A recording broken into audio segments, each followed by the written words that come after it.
Gen Z আন্দোলনে অশান্ত নেপাল থেকে অবশেষে ৩ দিনের উদ্বেগ আর উৎকণ্ঠা কাটিয়ে দেশে ফিরেছে জাতীয় ফুটবল দল। বাংলাদেশ বিমান বাহিনীর একটি বিশেষ ফ্লাইটে বিকেলে ঢাকার কুর্মিটোলা সামরিক বিমানবন্দরে পা রাখেন ফুটবলাররা। স্বস্তি নেমে আসে বাংলাদেশ ফুটবলে। মানিক মাহমুদের রিপোর্ট। বাংলাদেশের ফুটবলাররা এমন পরিস্থিতিতে আগে কখনো পড়েননি।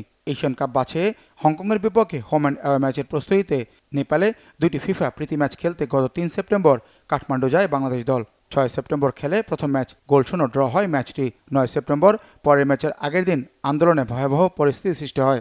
সরকারের দুর্নীতি ও অব্যবস্থাপনার বিরুদ্ধে ছাত্র আন্দোলনে শুরু হয় বিক্ষোভ, অগ্নিসংযোগ ও সহিংসতা। নিরাপত্তা ঝুঁকিতে হোটেলবন্দী হয়ে পড়ে বাংলাদেশ দল। দ্বিতীয় ম্যাচটি বাতিল হয়ে যায় ভয়াবহ সহিংসতায়।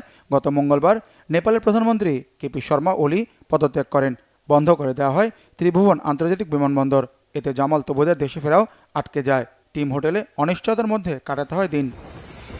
শেষ পর্যন্ত ৩ দিন চরম উৎকণ্ঠা ও সহিংসতার পর পরিস্থিতি শান্ত হয় নেপালে। বৃহস্পতিবার খুলে দেওয়া হয় ত্রিভুবন আন্তর্জাতিক বিমানবন্দর। কাঠমান্ডুতে টিম হোটেল থেকে স্থানীয় সময় সকাল 9:15টায় বিমানবন্দরে পৌঁছায় বাংলাদেশ দল। এরই মধ্যে ঢাকা থেকে কাঠমান্ডুতে পাঠানো হয় বাংলাদেশ বিমান বাহিনীর একটি বিশেষ বিমান। ত্রিভুবন বিমানবন্দরে ইমিগ্রেশন শেষ করে বেলা 2:55 দেশে ফেরার বিমানে ওঠেন ফুটবলাররা। বিকাল 4:30টায় ঢাকার কুর্মিটোলা সামরিক বিমানবন্দরে পৌঁছায় খেলোয়াড়, কোচ, স্টাফসহ বাংলাদেশ দলের 32 জনের বহর। নেপাল বাংলাদেশ ম্যাচের খবর সংগ্রহ করতে যাওয়া গণমাধ্যম কর্মীরাও ফেরেন একই ফ্লাইটে।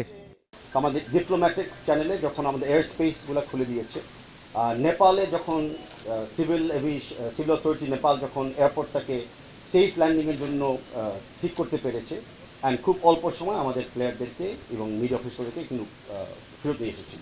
যে এরকম একটা সিচুয়েশনের পরে আমরা সকল প্লেয়ারদেরকে মেন্টাল কোচিং অথবা সাইকোলজিক্যাল সাপোর্ট দিব। যাদের যাদের লাগে তারা অবশ্যই পাবে, আর যাদের লাগে না তাদেরকে আমরা অ্যাসেসমেন্ট তাও করবো for their psychological well-being.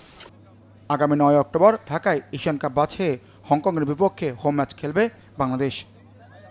Manik Mahmud, Bangla vision, Dhaka.